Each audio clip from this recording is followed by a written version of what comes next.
turizem in prosti čas je največja turistična prireditev v Sloveniji. V 4 dneh se na gospodarskem razstavišču v Ljubljani predstavlja več kot 120 turističnih ponudnikov, med drugim tudi Kamnik.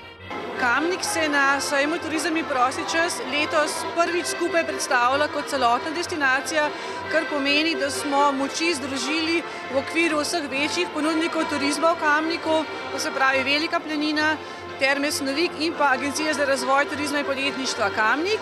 Kamniška stojnica se letos na sejmu predstavlja s sloganom Zeleni svet v naročju Kamniških Alp. Po besedah Andreje Eržen, direktorice Agencije za turizem in podjetništvo Kamnik, slogan izraža skupno skrb za okolje. In tudi zaradi tega, ker Terme Snovik v bistvu so edine terme v Sloveniji, ki imajo znak Eko-Maretica. Velika planina seveda diči zeleno in tudi v Kamniku seveda si prizadevamo za kvaliteto življenja v samem mestnem jedru. Na kamniški stojnici so za vsak sejemski dan pripravili nekaj programa, ki bo obiskovalcem približal turistično dogajanje v naši občini. Danes, v četrtek, imamo program prireditev v Kamniku in sicer delov narodnih noš.